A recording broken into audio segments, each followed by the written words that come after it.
Lucas, and welcome to Book 101 Review. Book 101 is all about the books that I read for the last 40 years. And today I have my special guest. He's the author of the book How to Identify Toxic Relationships, no other than Miss Corine La Font. Welcome to Book 101, Miss Karen, and can you please introduce more about yourself? Oh, thank you so much, Daniel, for having me. I love the music in the background. Are you Thank sure we're here for an interview? I could get moving here. you. Certainly. Yeah, I'm based in the Caribbean, Trinidad and Tobago, so music is in my soul. And I am an author, I am a speaker, I am a communication specialist and consultant. And like you, I'm a podcaster and publisher. Yes. So, Miss Corinne Lafont, thank you so much for sharing your talents to the world. Yes, indeed. So, what are the key signs of a toxic relationships? Oh, we're diving straight in. That's wonderful. We're not even going to put our toes in the water. Straight to the So, point. yeah, straight to the point. So here's the thing. We all know when something is toxic. We can feel it. There's something called your intuition.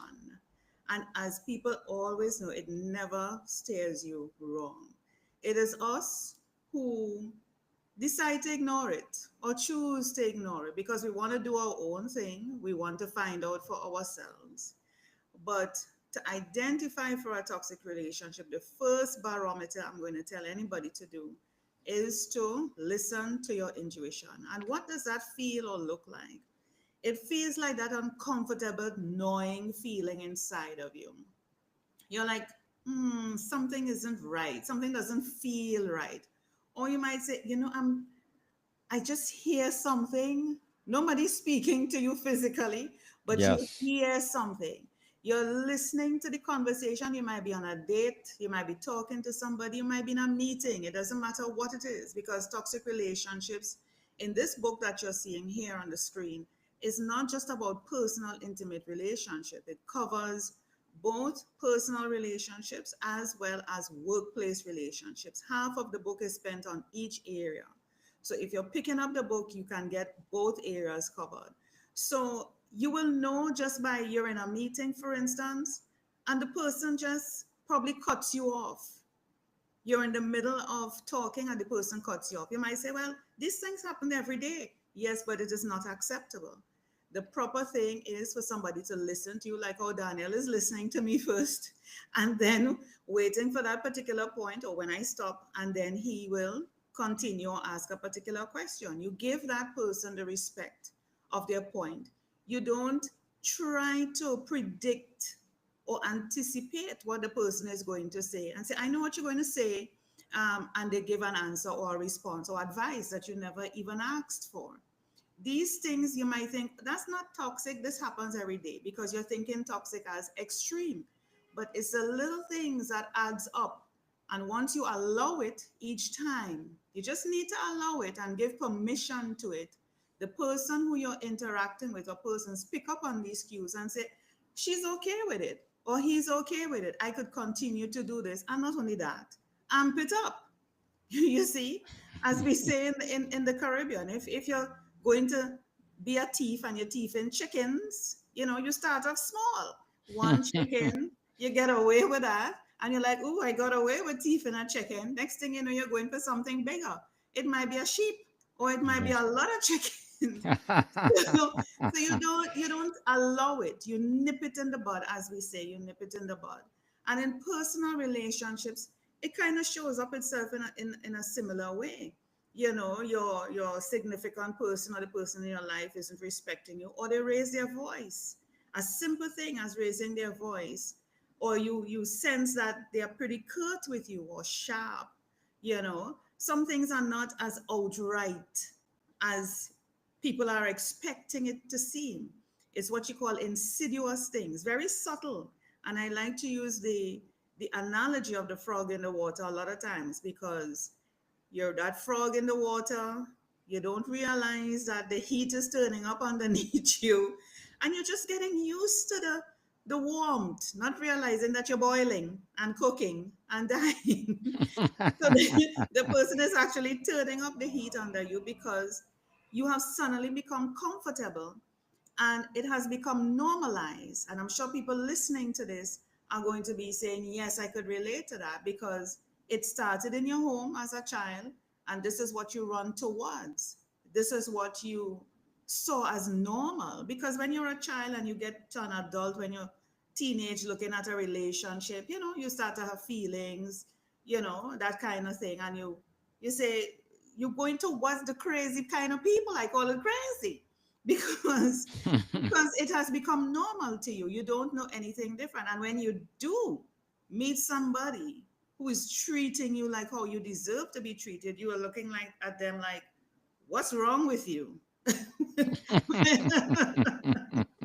When nothing is wrong with them. Nothing is wrong with you either. It's just that you haven't recognized that you have normalized what is called abuse or toxic or abnormal or unacceptable, or you have no boundaries, or your self-worth needs a self-check. Or you thought that you loved yourself, but you don't. And how do you know that you love yourself? Your actions will tell you. Your actions will tell you. You can't be saying, if I ask anybody right now, do you love yourself? The obvious answer would be, of course I do. What do you mean I love myself? Of For course I do. sure. Of course. But your Yeah. actions are not saying that. You're sticking around with that guy that is treating you like you're, the white line in the road. you know he's making you pay for everything. He's dragging you here, there, and everywhere. He's checking your phone. He's not allowing you to talk to anybody, have any friends. He's isolating you.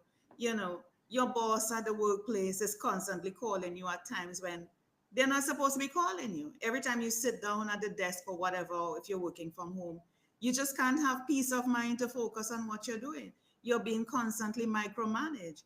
The communication that's happening in the emails, is like a total smear campaign. When you're like, what the hell is this? Where is all of this coming from? So we have to be very aware. We have to be conscious. We have to be alert. We have to work on ourselves in order for us to know, set boundaries. And people may think, boundaries, yeah, I heard that word. I know about that. I set boundaries. People can't do me that. Yeah, they can't do me that. No, but you're allowing them, you're giving them permission just because your actions are not demonstrating otherwise. Totally agree, Yeah. Miss. Totally agree. So, how can someone differentiate between a difficult relationship and a Mhm. truly toxic one?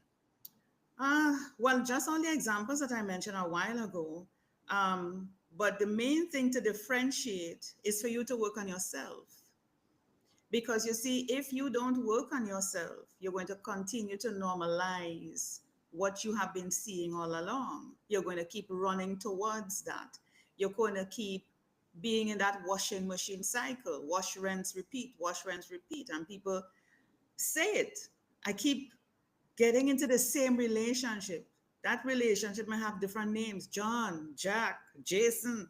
He may look different, but, but it's the same type of abusive relationship you're finding yourself in.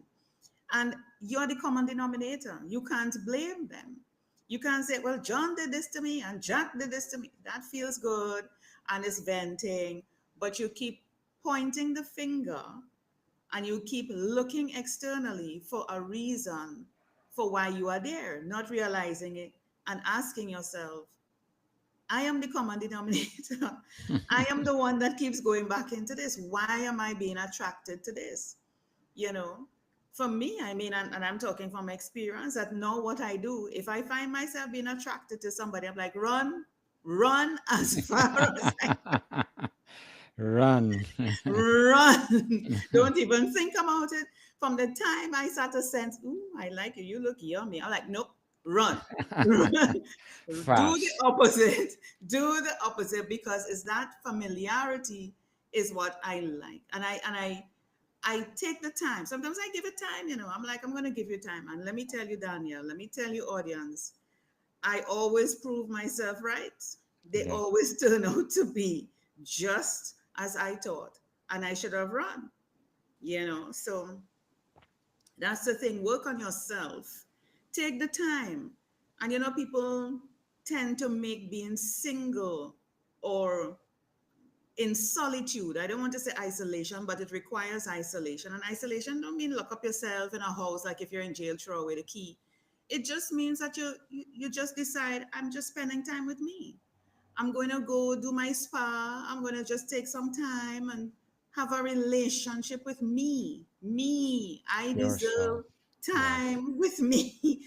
I want to go and have dinner with me. I want to know what it feels like to have dinner with me. Go to the movies with me, and just know what it feels like to be alone and just observe. When you go out to restaurants or to other places, observe how people are interacting, what they're saying, and you're like, oh my God, I used to be that person.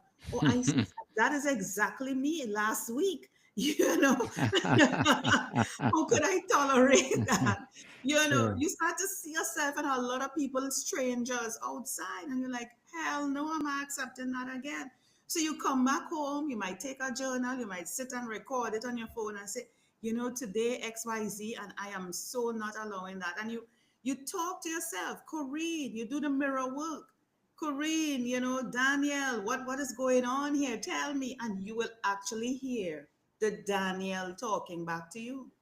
And it wouldn't be nice. I'm telling you, a lot of people run from that, the mirror work, because they do hear the voices. But it's the voices, it's the voices that you need to deal with. And once you can have that conversation with that mirror work very calmly, very peacefully, you would realize, hey, you're getting there. Healing never stops. It's a progressive, continuous relationship. You're always a work in progress. Always. I didn't get to this point overnight. It's years, and it's continuing to take me the rest of my life to keep learning and realizing, set boundaries, because people will test you. They will continue to test you, just like the chicken and the goats. They're going to move it up and amp it up to see how much could I do her or do him, whether in a personal relationship or work. And it's even worse at work because that's your livelihood, that's your money, and they're putting your family, because you might be the breadwinner, you might have a mortgage, you might have loans, you might be a student, at the same time while you're working, and they're touching on your money, your coins, and you might feel the need, I have to leave, but then they force you, because this is what they do. It's a psychological thing. They know that you need a job, or they know that you would have to, they're forcing you to leave. It's called constructive dismissal, but there's nothing constructive about the smear campaigns and all the narcissistic abuse that they're doing you in your workplace. But they're forcing you out. But you have to stand up for who you are, because you believe in who you are. You love who you are more than the job. And you must know that once you are out of this, there's something bigger and better. It's a mindset change, Daniel, that we have to do on ourselves. We have to stop having that limiting belief that there's nothing better than this. There's nothing better than the job. There's nothing better than the guy. Well, stick with the evil that I know. I'll survive it. If I survived it up to this point, no, you wouldn't. No, you wouldn't. You see how cute I look, people? See how cute I look? It's because it's because I took a stance. If you want to look cute, okay. If you want to continue being vibrant, if you want to continue loving yourself and being the best you need to cut that and believe that you deserve better, and better is on its way to you. Very well said, Miss Corrine. Very well said. So, what would be your advice for those people out there having a toxic relationships? Spend time with you. Spend time with people who can pour into you. Spend time and you'll figure them out. You will know. Back to that intuition, like I said in the beginning, you will feel it, you will know it. There are books. So, like, for example, I'm going to show you this one. This is not mine. Let me make sure I remember the page. Well, it doesn't even have a page number, Lord. So I'm going to keep my finger here. This book by Marianne Williamson is going to be kind of opposite, but it's Marianne Williamson, Daily Devotions and Reflections. I'm promoting her here, but listen, this book is very good. It's I bought this book because I saw it. Well, I love Marianne's work, but I a friend of mine was sharing screenshots of the page each day on her status, and let me tell you, whatever I wrote, it seemed as if she was sending a message to me. And I said, "What's the name of that book?" And she told me, and I immediately, well, I shouldn't say immediately, I bought it. And this book, I take it up every morning. Sometimes I miss, no doubt, I'm a human. But when I remember, I pick up the book again and I read it, and it speaks to me. It's little, it's not long, there are no pages, there are no chapters. It's little meditations. It's very Christian like. It has Christian principles. It's based on that. Nothing any religious or anything. So it's good for everybody. And it helps me to just sit with myself. Just sit with myself. There's nothing to rush for. Let me tell you, people, all what you're rushing for, you're in your 20s and you feel, yeah, I need to get that, this, and rush. It is going to stay there. I'm in Trinidad and Tobago, and Trinidad hasn't left where it is. It is still Still there. there. Okay. It True. might have shifted a little, I don't know, but it hasn't left. Okay. So, whatever you're rushing for, and I could say this as an older person, there's nothing in life to rush for. Believe me when I tell you that. Slow down, slow down. I mean, right now I'm kind of forced to slow down a little bit more with the knees and the ankles, but I still walk as if I'm a diva because I am. Nobody Yes, would you know are. I'm feeling pain in my knees. But yeah, but slow down, slow down. Smell the roses, as they say, smell the coffee, smile with people, love on people. I go into the shop and probably want to buy a tea and a little pastry. And I'm like, honey, smile. You're beautiful. Yes, true. So live every day as if it's your first, not if Day. that's as your last. As if it's your first, you just came out and you're fresh, and just love on yourself and know what feels good to you, what doesn't feel good.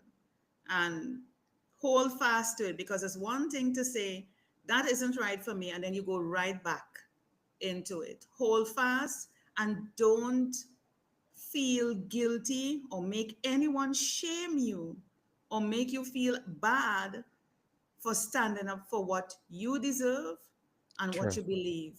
It doesn't matter whether it's your family, blood, I don't care, your children, your spouse, the supervisor, the manager, I don't care who it is. Nobody deserves to tell you what you deserve, how you're supposed to live your life. Nobody, nobody has that authority or permission to do that to you because you are not doing it to them. True. Again, very well said, Miss Corine. What empowering words. So, thank you for your advice. And what is your short-term and long-term goals in writing? Say that again.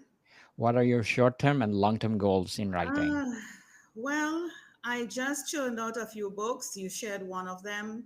The rest of them can be found along with that particular book. It's just like how Amazon has it. If you go to one, it will say these others. If you scroll down, you will see it at the bottom of the page. I think it should be there. Don't embarrass me today. Yes, there they are. There they are. There they are. So once you go to that book, you will see the other books. One is on podcasting. So if you want to be like me and Daniel, that book is a Yes. total guide.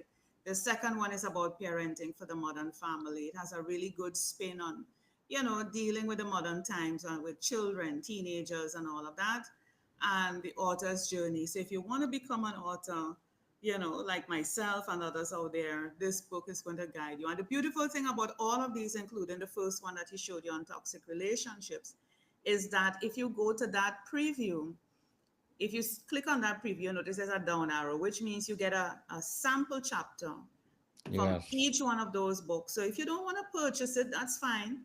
You may want to just see what's inside, just like how it's on Amazon. But I'm not just allowing you to see what's inside. You get a full chapter that's really, really going to kickstart you. And then you might say, I, would like to get more. And it's worth it. You get 10, as is noticed there. There are 40 lessons, 10 quizzes, like an ebook course. So there are quizzes at the end of each chapter that helps you to sit down, go through, and meditate. And of course, the answers are there to help you too. So don't cheat. Try and go through. Don't cheat. Try and go through, but it's worth it. All of these books are worth it depending on where you are in your life. No rush. You could get through it in one night, but take your time and just, like that favorite wine, don't gulp it. Take time and sip it and go through. Definitely. Good luck to your goals, Miss Corinne. Good luck to your goals. Thank you. So let's talk about rebuilding after leaving a Oh, toxic relationship. ah. So, how can therapy or counseling help in the healing process? That, notice I said, that is the big kicker. Some people, Daniel, don't even survive it, unfortunately. Some people decide, just like I said before, stick with the evil that they know. There's nobody there for them again. You know, it's just they just reside, and especially depending on where they are in their life. So for example, they might be in their 50s and 60s and still in that relation, might be married, so they're thinking, oh my god, I can't leave. What would people think, especially if they're in church and religious and they have people like that, or their family might want to rebuke them and use the Bible and thump them over their head to make them feel bad. So you have to come against that. You have to realize and write your own Bible, set your own values of what matters to you and make the move. And it requires a lot of preparation before you leave. Like, I mean, I don't know what men do, but women, when they're ready to leave a relationship, they leave mentally before physically. Okay. So the mind leaves the relationship before the body moves. I think the men Yes, do the same thing, but women definitely do fast. that. You're out of there. You're done. Yes. You're locked off. So you have to, from the time you start feeling that way, and you could tell when you start feeling that way, you start working on your exit strategy. Same thing with the workplace. You have to have an exit strategy, and you don't do that the same day when he upsets you and say, I'm leaving you, and walk out. Or you tell them, no, no, no. You don't tell people your plans, not even your bestie, your mother, all the people who talks to him and hangs out. You don't. You just continue doing all what you're doing. If you're in an extremely abusive and toxic relationship, or a very unhealthy, mentally abusive workplace, you start planning your exit strategy. That may mean if you're at the workplace, you don't have the kind of skills, you might want to take a few courses, short courses. You might want to probably join a couple of associations, so it will start networking and getting yourself out there, letting people know that, you're just checking out the temperature out there, not that you're looking, because a lot of people are afraid of saying anything for to get back to their boss or their supervisor. So, and even that in itself is telling you something is wrong, because nobody's supposed to own you or have a hold on you. That if you are looking at something, it come like you're going to buy a meal. You can't choose something else on the buffet. Why not? Why not? You're allowed. So it may, at workplaces, you may have to pick up a few courses, short courses you can do online, um, join some associations, start looking elsewhere, probably even out of your own vicinity or country, because you really want to get out of that whole thing. It's not just the workplace, just start fresh, new people, new environment, new challenges. And it may be the same even for an intimate relationship. You start joining a club. You always wanted to exercise, you always wanted to paint and draw.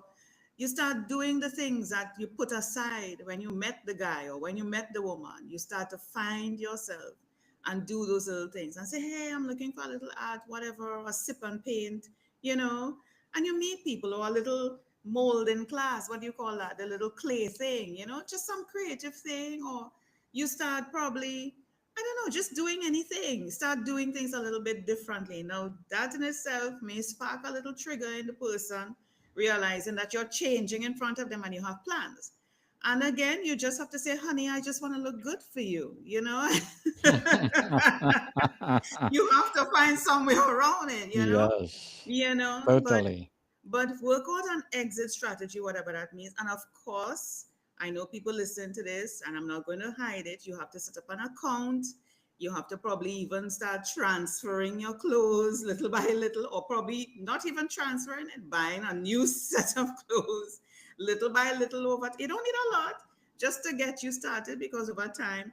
So little things you will start doing to plan your exit strategy. And the question may come up, what if I have children? How will that work? That's a little bit tougher.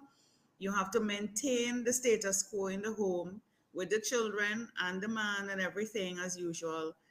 But and you can't tell them what you're planning, no matter what, because the first persons they're going, the person is going to come to are the children, right? To ask them, what is mommy up to? Where has she been? Yada, yada, yada.